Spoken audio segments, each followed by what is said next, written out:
As a municipal employee, your community depends on you for a lot. Whether it's keeping the streets safe, fighting fires, or providing other important community services, you work hard to make your community a better place as a municipal employee. Someday the time will come to harvest the fruits of your labor and retire from municipal service. When that time comes, the Pennsylvania Municipal Retirement System will be here for you. PMRS has been serving municipalities across the Commonwealth since 1974 with the goal of being Pennsylvania local government's pension administrator of choice. What that means is because your employer has the freedom to choose who they use as their pension administrator, we hold ourselves to a higher standard to ensure you get the quality service you deserve. Throughout your career, we've worked diligently to ensure all the retirement benefits you've earned will be there when you retire.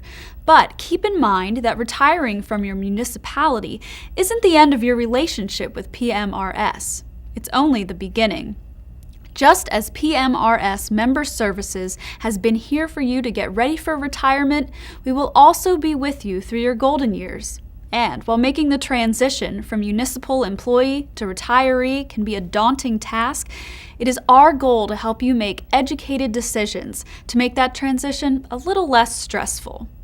In this video, I will be discussing how your pension works and what options may be available to you. By the end of the video, we will have covered the basic differences between retirement options through PMRS, what to consider when making a decision, and who you can contact for help.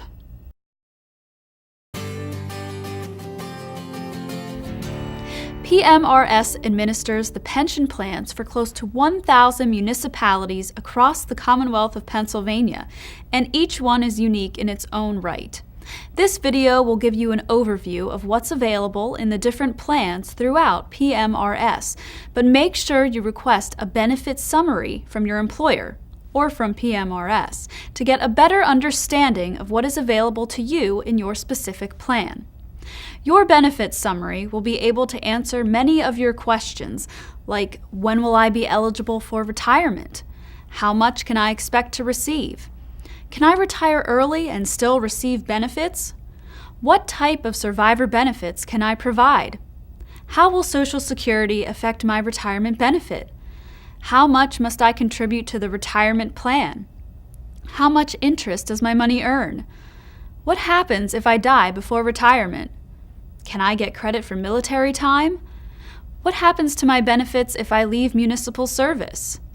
What happens if I go to work for another municipality? What if I am not eligible for benefits? And does the plan have any kind of disability benefits? The first thing we should look at is simply how your pension plan works. There are two basic types of pensions available through PMRS: defined benefit and cash balance. A defined benefit plan is one in which your retirement benefits are based on a formula using factors such as your salary, the number of credited years you worked for your employer, and what we call the benefit accrual rate. Imagine, for example, that you worked for small town Pennsylvania. In small town, you are eligible for normal retirement when you reach age 62, and your final average salary is equal to the average of what you made the final 3 years of credited service immediately before retirement. And in this scenario, small town credits your pension with 1% for every year you work there. Using these parameters of small town, if you were 62 years old, had a final average salary of $40,000, and worked in small town for 25 years, your annual pension would be $10,000. Pension benefits are paid monthly, on the last business day of the month, so the annual benefit is divided by 12, and your monthly benefit would be $833.33. The second type of pension plan available through PMRS is the cash balance plan. Although the cash balance pension plan is a type of defined benefit plan, unlike the regular defined benefit plan, the cash balance plan is maintained on an individual account basis, much like a defined contribution plan. The difference between a cash balance plan and a true defined benefit plan is that your benefit in a cash balance plan is based only on the actual contributions made to the plan by you and your employer. Under a cash balance plan, the components of the plan, in simplest terms, include what your employer contributes to the plan, what you contribute to the plan, and the interest that accrues on those contributions until your retirement. Some employers contribute a flat dollar amount to the account, but most employers contribute to their employees' cash balance plan based on a percentage of salary. By combining your contribution percentage with your employer's percentage and multiplying that total percentage by your quarterly pay, you can calculate what your total contribution is for that quarter. From then on, that amount grows at a regular interest rate set by PMRS, which is currently 5.5%. When you reach normal retirement age under the cash balance plan, you receive monthly pension payments, much like that of the defined benefit plans. However, instead of your benefit being based on a formula that includes final average salary, years of service, and a benefit accrual rate, your monthly pension will be based on the accrued value of the contributions made by you and your employer, plus accrued interest divided by a life expectancy factor, also known as the unisex factor. Let's take a look at another example. Imagine that you work for Big City, Pennsylvania, which is a member of PMRS. Let's assume that Big City has chosen for their employees a cash balance plan where they contribute 5% and you contribute 3%. Now, let's imagine you retire at the hypothetical normal retirement age of 62, and all of the contributions and interest accrued in your plan are worth $125,000. PMRS would simply take this account value and divide it by the unisex factor for your age. Let's assume 12.9567 to arrive at an annual benefit of $9,648. That means under the cash balance plan, you know with each paycheck what is going into your plan. But as PMRS regular interest rates are subject to change over time, you won't know for sure what your final pension will be until you retire. Now, let's back up for a second. We've talked a little about the differences between the two basic types of pension plans through PMRS, but what exactly is a pension? As a PMRS member, you will get to retirement in a defined benefit plan, cash balance plan, or a combination of the two. But no matter how you get there, the pension benefit paid to you upon reaching retirement will be in the form of a life annuity. In its simplest form, a life annuity is a guaranteed stream of income for the rest of your life. That means you will receive a payment every month in the form of a check or direct deposit for as long as you live. When you retire, you will choose an annuity option that could also provide for a lump sum death benefit or even a joint annuitant. Because choosing the option that best suits your retirement needs is very important, the rest of this video will be devoted to describing each option in detail. Keep in mind that because each plan we administer can choose to offer some or all of the optional payment plans, not all of the options discussed may be available to you. The first question to ask yourself when choosing the pension option that's right for you is, what options are available to me in my specific plan? Again, you can find this information in the benefits summary available through your employer or PMRS.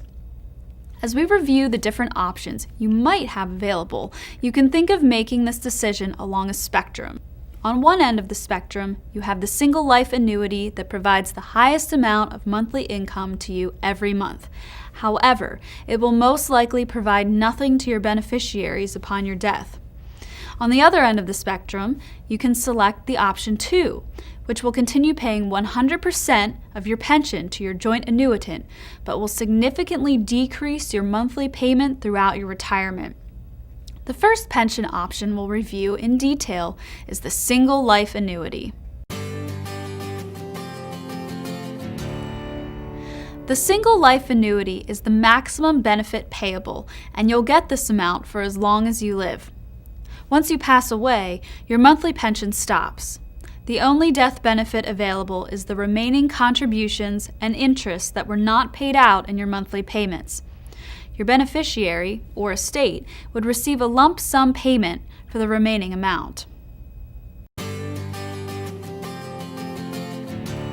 Some members of PMRS have what is called the single life annuity with the spouse's benefit. Under these types of plans, which are typically found with police or firefighters, you would still receive the maximum amount for the single life annuity. But at death, the surviving spouse would receive either 50% or 100% of the monthly benefit that you received. And, unlike other options, you do not have to take a reduced monthly benefit to provide the survivor benefit to your spouse. If you retire under the single life annuity in a plan with a spouse's option and have no surviving spouse at the time of your death, your eligible children would receive the benefit. If you select a single life annuity and die with no surviving spouse or eligible children, your unused contributions and interest would then be paid to your beneficiary in a lump sum.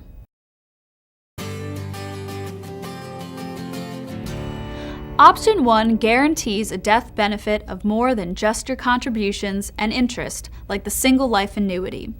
It also guarantees the present value of your account, which is defined as the amount needed by the plan to pay for your benefit throughout your expected life. In essence, it's the price tag of your pension and includes both your personal contributions and interest and your employer's contributions. Similar in nature to the single life annuity, where each payment you receive reduces your balance of contributions and interest, every pension payment you receive under Option 1 reduces the present value until it reaches $0. Once you have exhausted all of the present value from your pension payments received, which typically takes about 10 to 12 years, your beneficiaries will receive nothing at your death. In order to provide the extra guarantee of ensuring your present value, which acts much like a decreasing term life insurance policy, your normal monthly benefit will be reduced from that of a single life annuity. The amount of the reduction depends on your age and the PMRS actuarial assumptions in effect at the time of your retirement. Based on current assumptions, the Option 1 reduction would be approximately 5.5% at age 62. For example, if your single life annuity benefit was $1,000 per month at age 62, the Option 1 monthly benefit would be approximately $945. Option 2 is what we call a 100% joint survivor annuity. Basically, what that means is that you'll receive a benefit for your life, and when you die, your joint annuitant will receive the same amount for the rest of their life. Your monthly benefit, though, will be less than the single life annuity and Option 1 because more money is needed by the plan to pay for 2 life annuities. The amount of the reduction in your monthly benefit for Option 2 depends on actuarial assumptions, as well as the age of your joint annuitant at the time of your retirement. Because the benefit is being guaranteed for both your lifetime and the lifetime of your joint annuitant, the younger your joint annuitant is, the more your benefit will be reduced. Something important to note is that the survivor annuitant you select at the time of your retirement may not be changed, even if that individual predeceases you after you retire. Based on current assumptions, the reduction for a member who retires at age 62 with a joint annuitant of the same age would be approximately 15%. Therefore, if your single life annuity benefit was $1,000 per month, it would be reduced to approximately $850 per month under Option 2. However, if you retire at age 62 and name a joint annuitant who is 20 years younger, your reduction would be approximately 28%, meaning your monthly benefit would be reduced to $720.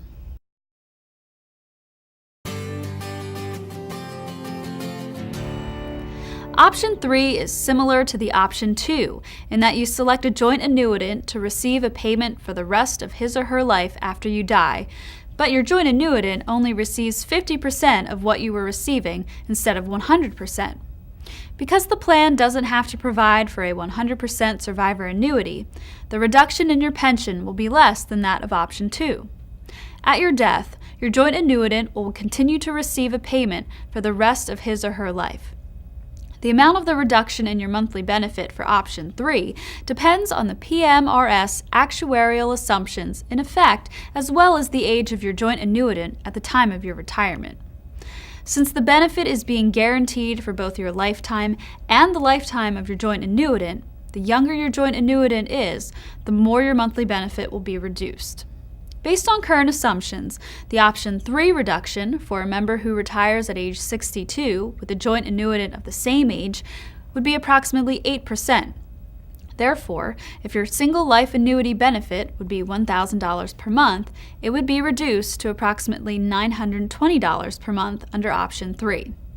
However, if you retire at age 62 and name a joint annuitant who is 20 years younger, your reduction would be approximately 16%, meaning your monthly benefit would be reduced to $840.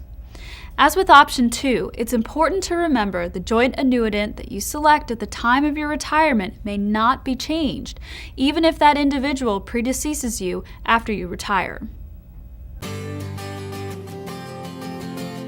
All plans have the options of single life annuity, option 1, option 2, and option 3, but some plans also allow for option 4. Option 4 is not an option entirely by itself. It can actually be considered an additional condition to one of the options we've already discussed. For example, when you go to retire and want to use option 4, you would select option 4 and either single life annuity, option 1, option 2, or option 3. So, what is option 4? In plans that have this option available, selecting option 4 simply allows you to withdraw in one lump sum your employee contributions and your regular interest at the time of retirement, in addition to one of the payment options we previously discussed. The trade-off of taking the lump sum out instead of keeping it in your pension is that your monthly payment will be proportionally reduced by the percentage that your option 4 payout represents of the total present value of your benefit. As an example, if the total present value of your benefit is $100,000 and your option 4 lump sum withdrawal is $20,000, then your single life annuity benefit after option 4 would be 80% of the single life annuity benefit without option 4. The reduced monthly benefit is paid to you for your lifetime based on whatever primary benefit option you select. Your lump sum payment can be taken a couple ways. First, you can take one check for the full amount made payable to you. If you do this, we are required by law to withhold 20% of the taxable portion of the withdrawal.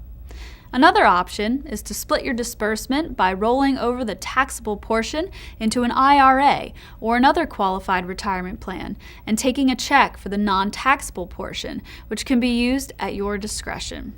Like I said before, selecting option 4 is merely an add-on to the pension payment option you select.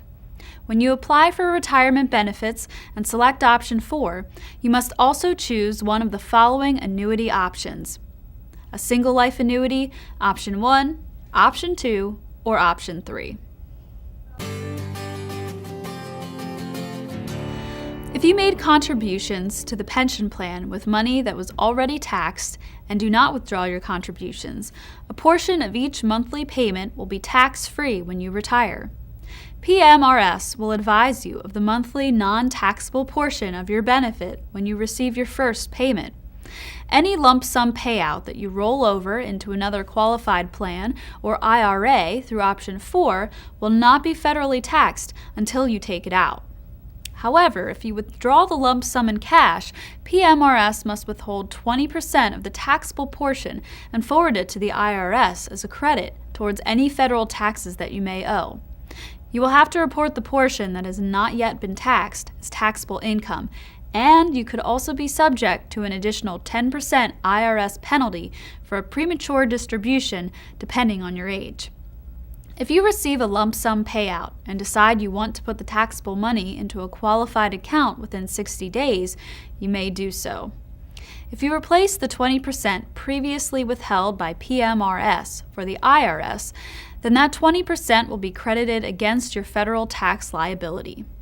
However, to avoid confusion and possible errors, we recommend that you decide this prior to retirement so that you can do a direct rollover at the time of retirement.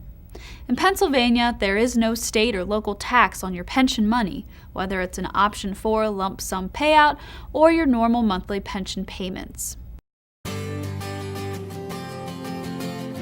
Some employers offer the Deferred Retirement Option Program, commonly referred to as DROP, which allows a member who is eligible for a normal retirement to begin having pension payments deposited into an account by PMRS while continuing to work for a maximum of 1 day less than 37 months. Your retirement benefit will be calculated as of the date you enter DROP, based on your salary and credited service as of that date, and you will stop accruing additional credited service after entering DROP. As a retiree in the DROP, you will continue to be employed and you will continue to earn your salary, but none of your additional time or salary will be considered in your monthly benefit after DROP participation has ended. During the DROP period, your monthly pension checks are deposited into a separate PMRS account, and you won't pay any federal income tax until you start to receive your money at the end of your DROP period. The money that goes into your DROP account will be credited with monthly interest at an annual rate of between 0% and 4.5%. When the DROP period ends, the balance of your DROP account can be paid directly to you as a lump sum or rolled over to a qualified retirement account of your choosing. You should note, however, that if you have the check paid directly to you, PMRS will withhold 20% of the taxable portion in federal income tax for the IRS. The DROP cannot be used in combination with Option 4. Also, although you may terminate DROP participation earlier than anticipated, you cannot extend the DROP period beyond your established DROP termination date. Keep in mind that PMRS administers nearly 1,000 pension plans with approximately 15,000 members. Just as each municipality's plan is different than the next, each member is different. This presentation has merely highlighted the generalities of what is available in PMRS for illustrative purposes, but is not intended to advise you on what is appropriate for you. Choosing an option that suits your individual needs can be a daunting task, so PMRS Member Services is here to help you understand the options. Simply call the PMRS at 1-800-622-7968 and ask to speak to a retirement counselor. Some things you may want to consider in making your decision include health, life expectancy, family arrangements, and financial status. Some questions you may want to ask are: how healthy are you and your spouse? What's your family medical history? Have you done financial planning beyond your pension? When you start thinking about retirement, call us for a personal benefit estimate. A retirement technician will calculate the various options for you and send you an estimate within 3 weeks. Once you get your estimate, call your retirement counselor with any questions you may have. Everyone here at PMRS wishes you the best and looks forward to helping you reach your goals.